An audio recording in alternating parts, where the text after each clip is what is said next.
Tamu saya sekarang adalah Febrian Agung Budi Prastyo. Iya. Umur berapa, Febrian? Umur sekarang 27 tahun.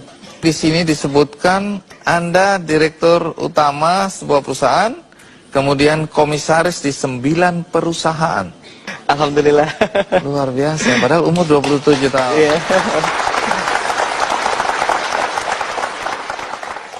Bagaimana bisnis yang dijalanin oleh Febrian? Ikuti liputannya berikut ini.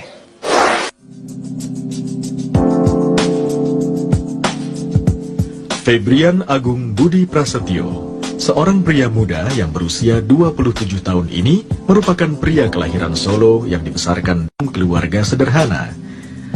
Ayahnya dulu merupakan seorang supir angkutan damri di Solo. Sejak kecil, Febrian memegang teguh prinsip yang ditanamkan kedua orang tuanya, yaitu kegigihan dan keyakinan.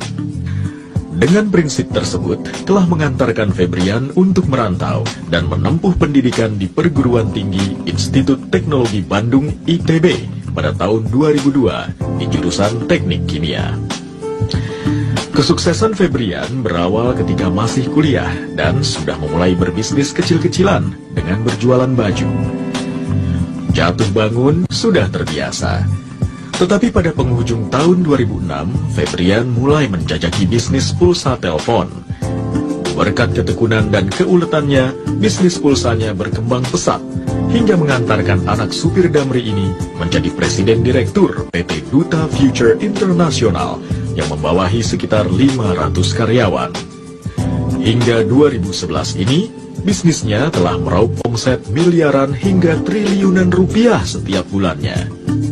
Banyak sekali penghargaan kepada Febrian, antara lain penghargaan pengusaha muda terbaik 2010, sekaligus penghargaan Muri berkat bisnis pulsanya. Walaupun sudah sukses, Febrian memiliki sifat yang ramah, religius, dan rendah hati. Pengusaha muda ini dikenal baik oleh para karyawan dan masyarakat.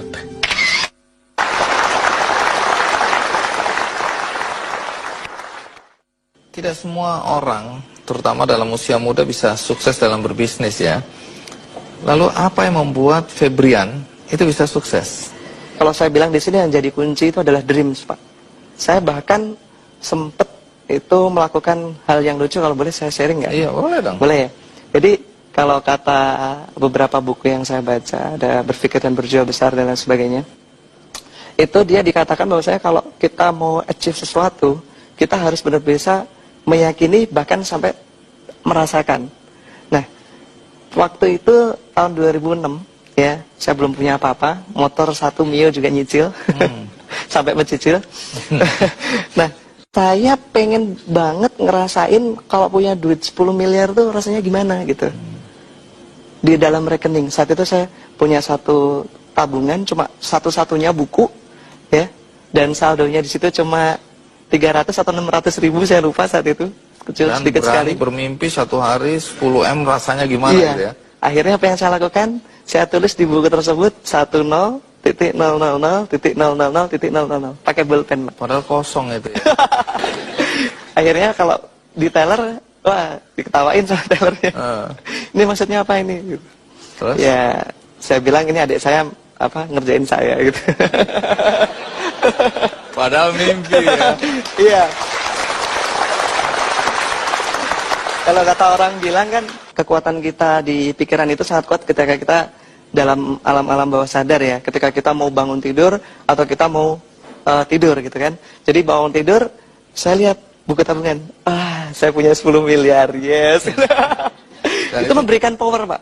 Iya. Itu memberikan power. Itu cocok gitu, karena The Secret mengajarkan hal seperti itu. Apa yang kita inginkan, kita pikirkan, kita ucapkan, kita selalu ingat-ingat terus. Kemudian lanjutan dari The Secret, The Power. Jangan-jangan Anda pembaca buku ini ya? Saya baca bukunya, saya lihat filmnya, saya sampai nangis, Pak.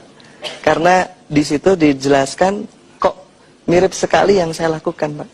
Nah, sekarang pertanyaan terakhir yang selalu saya ingin tanyakan, apa nasihat Anda pada anak-anak muda dalam konteks berbisnis?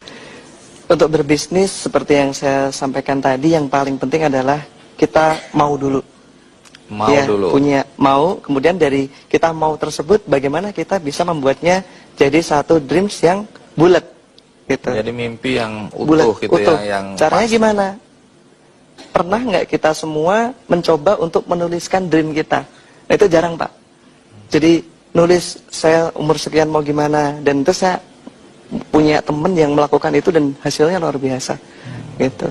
Jadi banyak sekali ya ketika kita mau, kadang-kadang kan seperti banyak orang bilang ya, ketika kita pas kecil kita punya dreams banyak sekali, kita punya impian besar, tapi ketika kita banyak tantangan dan sebagainya hilang semua. Nah, supaya nggak lupa kita tulis. Dan manusia itu makhluk visual, Pak. Kalau kita suruh, Pak jangan bayangin gajah, apa yang Bapak bayangkan? Langsung Gajah gitu kan. Manusia itu makhluk visual, jadi kita harus berani memvisualisasikan dream kita dalam bentuk gambar-gambar. Ini yang saya lakukan itu pas saya di kampus ya, ke kampus juga jalan kaki dari rumah. Tapi saya tuh hobi banget ngoleksi foto-foto mobil, BMW, Mercy, Ferrari gitu ya. Saya tempel di binder kuliah saya, sampai teman-teman saya bilang, ini aku akan